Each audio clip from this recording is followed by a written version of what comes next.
ইরাকের উত্তরে পাহাড়ের মাথায় দাঁড়িয়ে থাকা আমেদি শহরটা দেখলে প্রথমেই যে জিনিসটা চোখে লাগে সেটা হলো এই শহরটা যেন পৃথিবীর বাকি সব জায়গা থেকে বিচ্ছিন্ন একটা পাথরের প্ল্যাটফর্মের উপর ভাসছে। চারদিকে খাড়া খাড়া পাহাড়, নিচে গভীর জঙ্গল আর মাঝখানে শান্ত একটা শহর। মাটি থেকে 1 কিলোমিটার উচ্চতায় বানানো এই শহর এতটা আধুনিক যে পুরো ইরাকের সাথে এই শহরের তাল মিলিয়ে পারবেন না। ইরাকের মূল শহর থেকে এখানে যেতে লাগে 4 থেকে 5 ঘন্টা।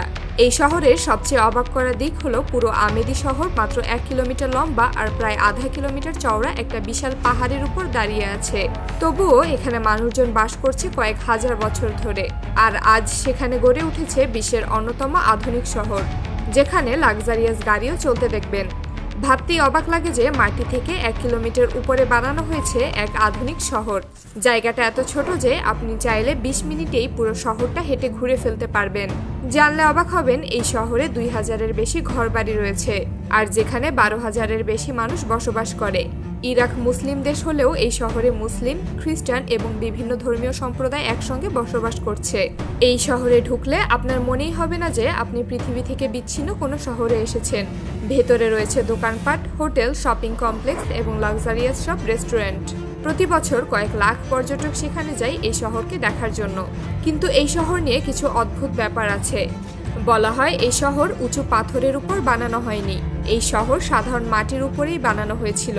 পরবর্তীতে এটা ধীরে ধীরে উপরে উঠে এসেছে।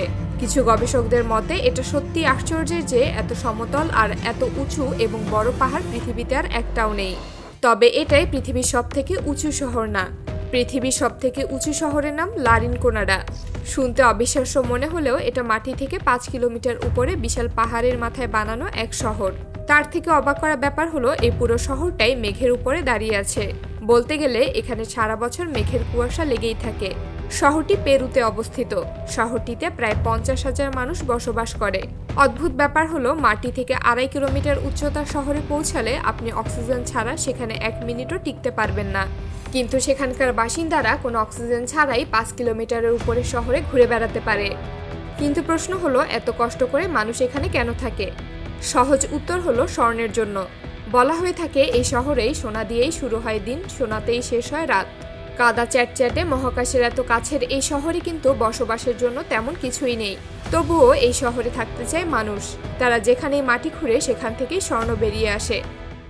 শহরটি পেরুতে অবস্থিত হলেও শহরটিতে সরকারের তেমন কোনো হস্তক্ষেপ নেই। সেখানে যারাই টিকে থাকতে পারে তারাই স্বর্ণ খনন করতে পারে। আপনি চাইলে সেখানে স্বর্ণ খনন করতে পারবেন। সেখানে বড় বড় স্বর্ণের খনি খোঁড়া সম্পূর্ণ নিষিদ্ধ। সেখানে যত মানুষ আছে তারা প্রত্যেকেই প্রায় স্বর্ণ খননের সাথে জড়িত। এই শহরের আরও একটি বড় অবাক করা ব্যাপার হলো এই শহরে কোনো প্রশাসন নেই, তাই কেউ ট্যাক্স নেয় না। যে যার ইচ্ছে মতো স্বর্ণ খনন করে নিয়ে আসতে পারে। কিন্তু প্রধান যে সমস্যা থাকে সেটা হলো অক্সিজেন। মাটি থেকে 5 কিলোমিটার উচ্চতায় অক্সিজেন ছাড়া আপনাকে সেখানে মানিয়ে নিতে কয়েক মাস অপেক্ষা করতে হবে। সবথেকে মজার ব্যাপার হলো এই শহরে প্রতি বছর কয়েক হাজার পর্যটক যায়। তারা সেখানে স্বর্ণ খনন করতে না গেলেও তারা অনেকেই ঘোরাফেরার সময় সেখানে স্বর্ণ খুঁজে পান। এজন্য অনেক পর্যটক প্রতি বছর, এমনকি অনেকে প্রতি মাসে সেখানে ঘুরতে যান। আর এভাবেই মাটি থেকে কয়েক কিলোমিটার উপরে 2টা শহর আজও টিকে আছে, গোটা বিশ্বকে হতবাক করে দিয়ে।